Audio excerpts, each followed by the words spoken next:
Garrett, what's going on? What's up, Michael? Hey, so we're just starting to closing on this property in northern Atlanta that we just finished a capital raise on for that. And I know that one of the things that you had to deal with early on is negotiating with lenders. Share with us what's the best way to negotiate with lenders to get the best terms possible?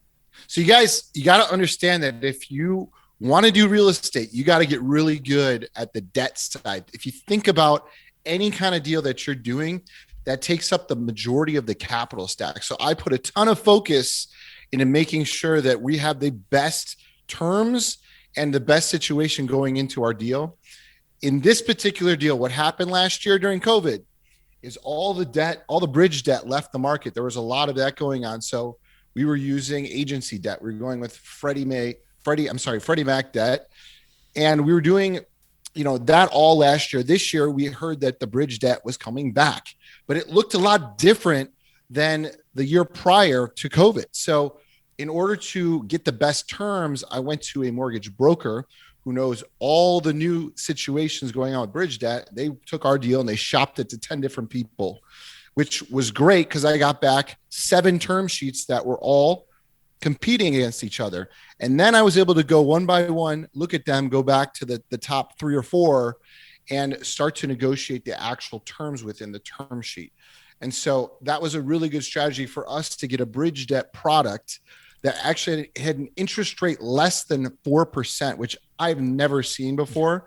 A lot of those bridge debt deals, you're buying it in the 5.5 to 6% range. So this was a big win for us.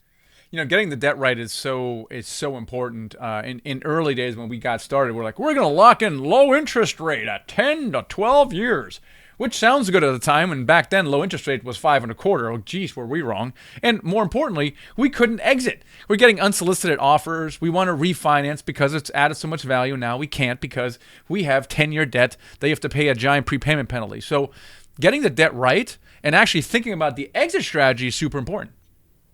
Yeah, because what happens is people, they're like, well, the interest rate could rise. I want to make the safest play, which I'm going to get in there and I'm going to fix the interest rate and then I'm set. And then they model in a 5-year exit on a 10-year loan with a huge prepayment penalty. So either you have the interest rate rising, that's one risk.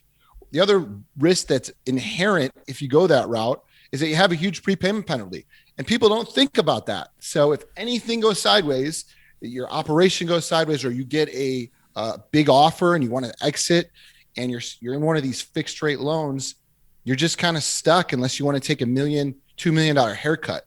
So focusing on flexibility and fantastic terms is really something that we try hard on every time. And I think that's probably the better route to go depending on where you're at in the market cycle. So flexible exit is super important, but you're dealing with floating interest rates, which is always in risk. How do we address that?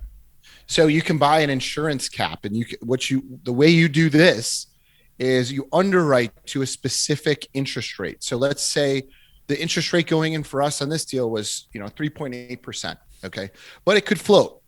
So I'm gonna underwrite it to 4.2 or 4.25 or 4.5%, and then I can buy it what's called an insurance cap down to that. So if by chance the interest rate floats up too high, you're covered by this insurance that you buy at closing, and then you're ultimately kind of simulating a fixed rate anyway. So it's a really cool strategy that you can use on the deals that you're getting to stay flexible and also not have that interest rate screw up your deal. Yeah, I love that. So, guys, be very cautious and aware of your exit terms when you're doing debt, because you might be happy with it right now, but in 3 to 5 whatever years when you're trying to exit, you're not going to be as happy as you are now.